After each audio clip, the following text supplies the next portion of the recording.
जो चैप्टर चल रहे हैं उनकी अपने को बस एक तो शीट की एक्सरसाइज 1 कंप्लीट करनी है। क्या कंप्लीट करनी है? इसके बाद आपको एग्जाम क्रैकर करना है। एग्जाम क्रैकर है सबके पास। इसके बाद आपको करने दोबारा से पीवाईक्यूज, पर अब करने ईयर वाइज।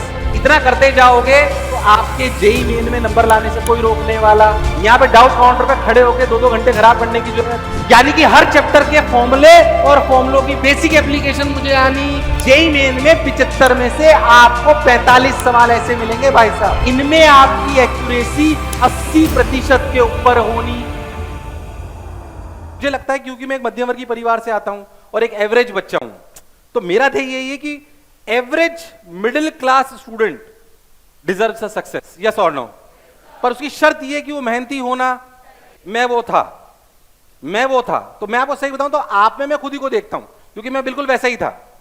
एवरेज बच्चा था, कोई बिल्कुल टॉपर नहीं था, और मध्यम वर्गीय परिवार से आता। तो मध्यम वर्गीय परिवार के सपने भी बहुत छोटे छोटे होते हैं, होते कि नहीं होते यार। पर मैं कह रहा हूं कि अपन ये सोच के अपने को पीछे नहीं रहना है। फिर कह रहे मोटिवेशन की तरफ आपको नहीं ले जाना चाहता हूं, बट द पॉइंट इज कि इस बात को आप ध्यान में रखें। अब मोटिवेशन हमारे एक्सटर्नल मोटिवेशन से नहीं आना चाहिए, इंटरनल मोटिवेशन से आना चाहिए। जो चैप्टर अब चल रहे हैं उनकी अपने को बस एक तो शीट की एक्सरसाइज 1 कंप्लीट करनी है। क्या कंप्लीट करनी है? जेई मेन के पहले की बात कर रहा हूं मैं। और जेई मेन के पहले आपको क्या करना है, ध्यान समझो, सीक्वेंस बता रहा हूं, जितनी भी कर पाओ आपको क्या करना है। जेई मेन में पीवाईक्यूज करने चैप्टर वाइज। कर रहे हो क्या? अच्छा, इसमें चैप्टर वाइज बहुत सारे हैं। अरे है कि नहीं? इसमें आप करो सिर्फ अभी 20 वाले, 21 वाले और 22 वाले, बस। तो 20, 21, 22, 23 के चैप्टर वाइज करने। इसके बाद आपको एग्जाम क्रैकर करना है। एग्जाम क्रैकर है सबके पास? अरे है ना ऐप पे। नो सर क्या करने लगते हो यार, ऐप पे है एग्जाम क्रैकर। एग्जाम क्रैकर कैसे बनाया गया, ध्यान समझो। एग्जाम क्रैकर में फिजिक्स में, जेई मेन के फिजिक्स में 500 550 सवाल होंगे, है ना। 500 वो 5, अगर फिजिक्स को हमने 300 350 सब टॉपिक में तोड़ा हुआ है, तो 500 550 सवाल हर सब टॉपिक से हैं। यानी कि अगर आप एग्जाम क्रैकर अटेम्प्ट करोगे तो हमें पता पड़ जाएगा कि आपको कौन सा सवाल, कौन से सब टॉपिक का सवाल आप गलत। अरे यस और नो। तो सबसे पहले आप ये करोगे, फिर आप क्या करोगे? किसका? जेई मेन की जे एडवांस। ऐसे जे एडवांस का भी तब वो बताएंगे। अभी क्या करना है? जेई मेन का करना है। ये जेई मेन का मैं आपको टारगेट भी बता दूंगा कि आपको क्या करना है। इसके बाद आपको करने दोबारा से पीवाईक्यूज, पर अब करने ईयर वाइज। कैसे करने? ईयर वाइज करने। पहले कैसे कर रहे थे? फिर क्या करोगे? Exam cracker. क्या करोगे? फिर क्या करोगे? कैसे? Year wise. अब ईयर वाइज जितने कर पाओ, कि मान लीजिए 2019 का करा, फिर 2018 का करा, 2017 का करा, जितने कर पाओ उसको एक एक दिन रोज रोज करना है। Exam PYQs year wise complete करना है। इतना करते जाओगे तो आपके जेई मेन में नंबर लाने से कोई रोकने वाला नहीं, कोई नहीं रोक पाएगा आपके नंबर। टेंशन लेने की कोई जरूरत नहीं है।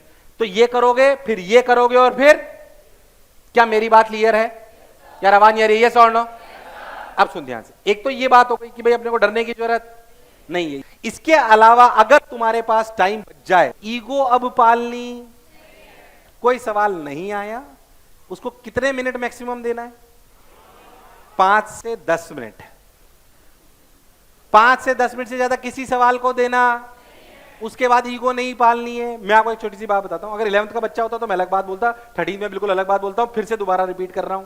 11th के बच्चे को हम बोलते हैं कि सवाल को कम से कम आधे घंटे ट्राई करिए, क्योंकि उसके पास टाइम है। आपके पास टाइम, आपने आधा घंटा ट्राई करके, मैं तो कह रहा हूं सवाल कर भी लिया आपने 40 मिनट लगाया, आपने सवाल कर भी लिया, आप खुश भी हुए। बट क्या उस 40 मिनट में हम कम से भी कम 8-10 सवाल कर सकते थे? अब बताओ, उस एक सवाल से सवाल आने की प्रोबेबिलिटी ज्यादा है कि 10 से?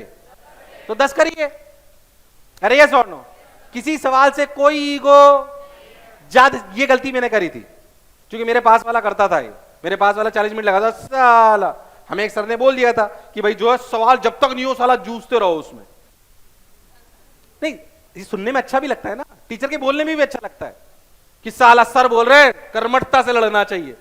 अरे लड़ना भी तो चाहिए, सच्चाई है, पर जब समय का अभाव हो तो स्मार्टली भी काम करना चाहिए। एक बात बताओ, तुम अगर, ये बात सच्चाई है, मैं एक सिंपल सी बात बता रहा हूं कि अगर तुम कोई सवाल तुमसे 20 मिनट में, 40 मिनट में तुमने कर लिया, 40 मिनट में अगर वो सवाल तुमसे हो भी गया, पर अगर वही सवाल का सॉल्यूशन देख लेते और 15 दिन बाद वो एग्जाम आ जाता, तब भी उस सवाल को कर पाते कि नहीं कर पाते? तो अभी भी करो। मतलब आपके पास टेक्स्ट सॉल्यूशन है, वीडियो सॉल्यूशन है, टीचर से आके डाउट पूछ लो, जो तुम्हें करना हो। वैसे भी मैक्सिमम के तुम्हारे पास टेक्स्ट सॉल्यूशन है ही है। जहां तक मैं समझता हूं अब तुम्हारा आईक्यू लेवल इतना हो गया है कि 10 सवाल के अगर टेक्स्ट सॉल्यूशन देखते होंगे तो 9 के समझ आ जाते हो। अरे यस और नो, एक एक को इकट्ठा करो, डाउट आके पूछ लो। मैं तो कह रहा हफ्ते में एक दिन आना है, वो भी तुम्हें फिर सुन के बुरा लगेगा, सर मना कर रहे हैं। यहां पे डाउट काउंटर पे खड़े होकर 2-2 घंटे खराब करने की जरूरत नहीं है, प्लीज। मैं तो कह रहा हूं तुम्हारे अभी बच्चे बैठ के पढ़ते रहते हैं वो ठीक है, अगर घर पे अकेले मन नहीं लगता है तो आराम से यहां बैठ जाओ, नीचे बैठ जाओ, जहां तुम्हें बैठना है बैठ जाओ, उसमें हमें कोई समस्या नहीं है। आराम से बैठ जाओ, लड़कियां नहीं देखनी है पर कि आके सर के बोला था बैठ के देखो, ये तो पता है ही नहीं, है कि नहीं? बहुत कुछ हो रहा बेटा तू। कई लोग कह रहा साला ये बातें ऐसी करता है ना, मजा सा आता है, तो हल्का हल्कापन महसूस होता है। क्या कहता है यार? ईमानदारी से क्या रिजल्ट लाके दोगे? अरे पक्की बात, सोच लो। ये वाली सीक्वेंस को ध्यान में रखेंगे, बिल्कुल अपने को घबराने की जरूरत नहीं है। स्टडी मटेरियल की कोई कमी वाली बात नहीं, एग्जाम क्रैकर करो, पीवाईक्यूज करो, लेक्चर्स देखो, एडवांस के लिए सब रहोगे ना एडवांस तक? ये भागने वाले हो तुम लोग? कोई एडवांस पे घर भागेगा क्या? अपन सब लोग एडवांस के लिए सेलेक्ट हो रहे हैं? हो रहे हैं कि नहीं हो रहे? यहीं रहेंगे। हम तुम्हें पूरी ईमानदारी से पढ़ाएंगे जो तुम्हारे को चाहिए। क्या मेरी बात क्लियर है? मैं नहीं कह रहा कि जेई मेन इंपॉर्टेंट नहीं है, पर हम जेई मेन के लिए आए थे कि जेई एडवांस के लिए? इसका मतलब नहीं जेई मेन को इंपॉर्टेंट नहीं है। पूरी 99.99 परसेंटाइल जितनी तुम ला सकते हो तो लाओ, पूरे में से पूरे नंबर ला सकते हो। फिर मैं कह रहा हूं लॉजिकली चलना, स्ट्रेटेजी वाइज चलना, आउट ऑफ सिलेबस पढ़ने की जरूरत। क्या 15 घंटे रोज पढ़ रहे हो? चैप्टर कैसे नहीं छोड़ना है समझना। जेई मेन के लिए रोटेशन में सवाल आ जाए कि साहब आपने गोला लगा दिया, यहां पे डाइपोल लगा दिया, यहां पे इलेक्ट्रिक फील्ड लगा दी, यहां पे फ्रिक्शन भी लगा दिया, और बोला बताओ इलेक्ट्रिक फील्ड कितनी हो, फ्रिक्शन की वैल्यू 0.5 दे रखी हो, और इसका मोमेंट ऑफ इनर्शिया दे दिया, मास दे दिया, ये दे दिया, वो दे दिया, और इंक्लाइंड प्लेन पे और लगा दिया, और पूछा बताओ कि कितनी ई की वैल्यू हो कि ये प्योर रोलिंग करे। अरे ये सवाल एडवांस में आ चुका है, हंस क्या रहे हो? अरे यस और नो? जेई मेन के लिए इतना एफर्ट नहीं डालना है रोटेशन में। जेई मेन के लिए इतना एफर्ट, मैं फिजिक्स को लेकर समझा रहा हूं क्योंकि फिजिक्स का अध्यापक हूं। अरे यस और नो? पर एक बात समझना, इसका मतलब रोटेशन छोड़ देंगे ऐसा नहीं है। अगर माई क्या जेई मेन में ऐसा सवाल आ चुका है कैसा कि भैया उन्होंने एक जो है एक सिंपल उन्होंने एक सवाल दिया कि भैया जो है ये एक पिज्जा का टुकड़ा है, इसका मास m है, रेडियस r है, इसके अबाउट मोमेंट ऑफ इनर्शिया बताओ। क्या आंसर है? mr²/2। mr² जितना डिस्क का होता है उतना ही इसका भी होता है। अरे यस और नो? ये सवाल 2 बार आ चुका है भाई साहब। कितनी बार? AIEEE और जेई मेन मिला के 2 बार। कितनी बार? यानी कि अगर ऐसा सवाल आएगा तो मेरा रोटेशन का गलत, अगर ऐसा आएगा तो गलत हो जाए, कोई टेंशन। यानी कि हर चैप्टर के फॉर्मूले और फॉर्मूलों की बेसिक एप्लीकेशन मुझे आनी। और अगर 90 चैप्टर हैं तो ध्यान से सुनना अच्छे से, मैं कह रहा हूं कैसे कॉन्फिडेंस होना चाहिए कि 90 चैप्टर हैं, 90 से 92 चैप्टर होंगे तुम्हारे, इन 90 में से अगर फॉर्मूला बेस्ड सवाल आएगा तो मेरा कोई गलत, किसी भी कीमत पे कोई भी सवाल गलत। और इन 90 में से 50 चैप्टर ऐसे हैं जिनमें अगर टफ भी आ जाए तो भी मेरा गलत नहीं हुआ। क्या ऐसा कर सकते हो? अरे यस और नो? अगर 90 में से फॉर्मूला बेस्ड सवाल आ जाए तो मेरा गलत नहीं होगा, और इस 90 में से 50 ऐसे चैप्टर हैं जिनमें मीडियम या टफ आ जाए तो भी मेरा गलत। मैं तेरे को लॉजिकली बोल रहा हूं कि जो 40 चैप्टर है, ये बहुत एवरेज बच्चे की बात बता रहा हूं मैं आपको, जो 40 चैप्टर है ना, 40 चैप्टर, इन 40 में से इस टफ लेवल के सवाल आने के चांसेस, इस 40 में से मात्र 5 सवाल हैं। कितने? 5 से ज्यादा नहीं है, गारंटी के साथ बोल सकता हूं टफ आने के। कितने के? टफ आने के। यानी कि अगर तेरी तैयारी ऐसी है ना तो तेरे को पेपर में सिर्फ और सिर्फ 5 सवाल नहीं आते होंगे।